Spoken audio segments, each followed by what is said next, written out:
you will always be left with what you came here with, which is the passionate blueprint of your authentic self-expression found in your heart, my man. That is the journey. The journey isn't to stack your bank account or to stack toys. That's the lie. That's what we've been fed. That's what we've been told. That is a byproduct of one of two things.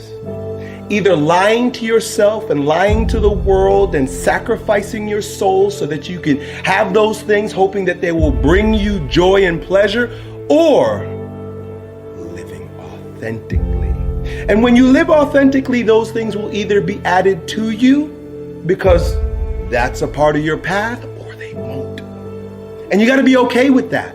Because if you're focused on the outcome rather than the journey, rather than the art, rather than the self-expression, the poetry, the authoring of your own life, being the authority of your own life.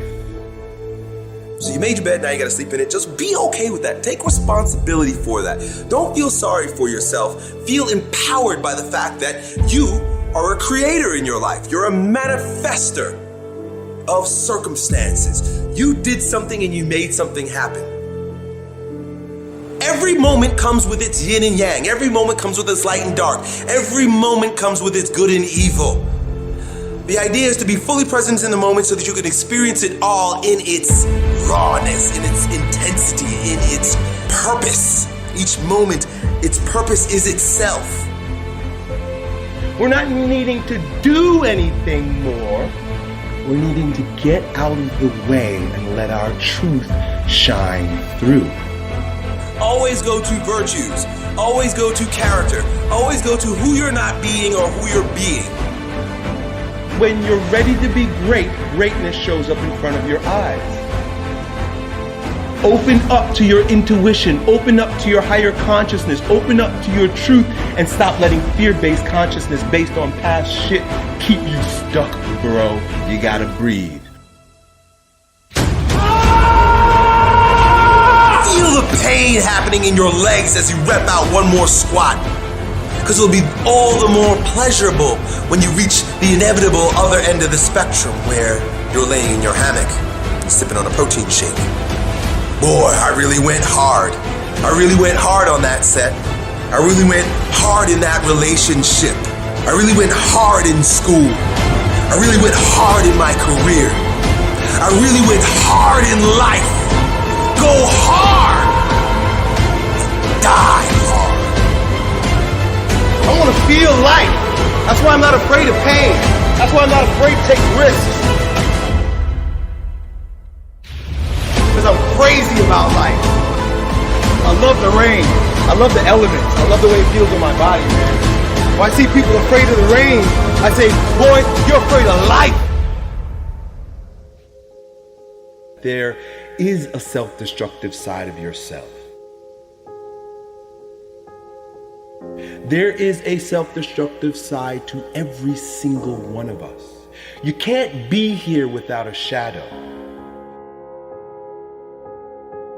There is no light without shadow. There is no being without shadow. There is no day without night. The self-destructive side of yourself is just as important and intricate to your wholeness as your seemingly more positive or resourceful side. Successful people don't make the right decisions. They make all kinds of bad decisions because successful people have shadows too.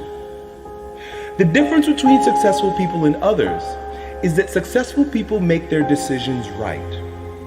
And making your decision right begins with taking full responsibility, ownership, and loving your destructive side, your shadow side. Making the right decision isn't about fixing yourself or remedying the problem. It is about self-acceptance first.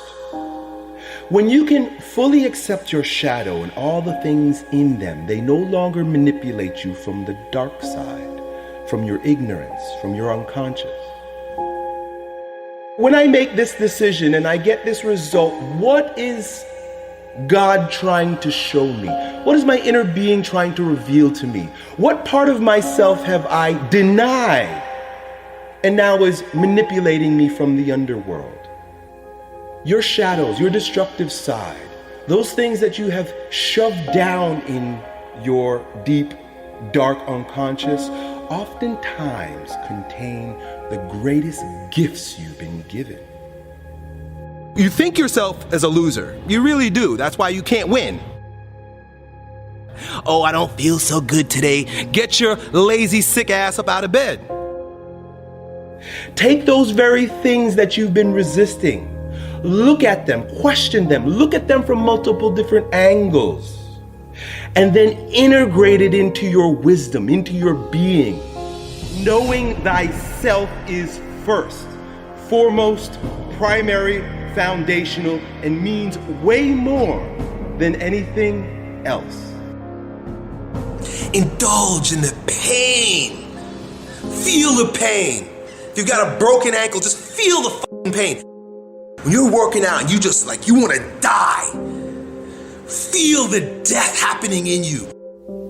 You're going to be living as a shell of yourself. It might be a shiny, flashy, expensive shell, but just a shell, my friend.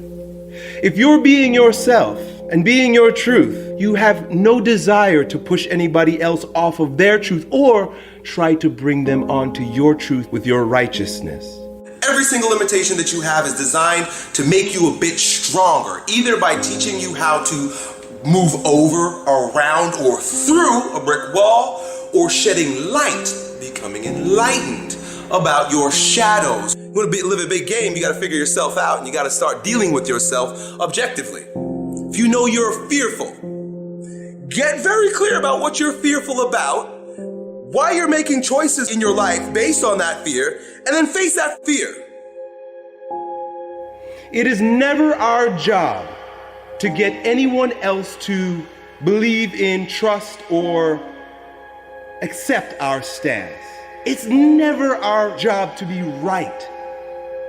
It is always our job to be true. Love your destructive side. Accept your destructive side. Remember that it is equal in part to your light side, and it will always be there.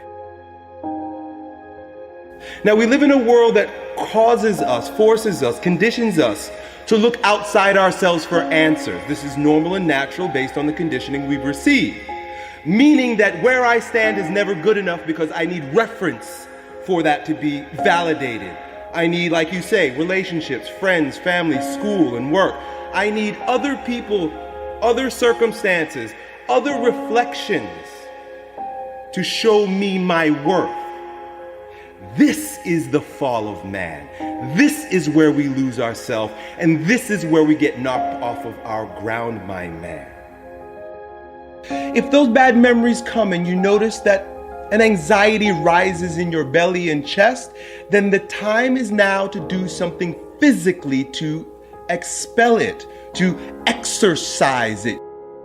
When you see greatness in anyone, what you're seeing is your own self-power personified right before your eyes.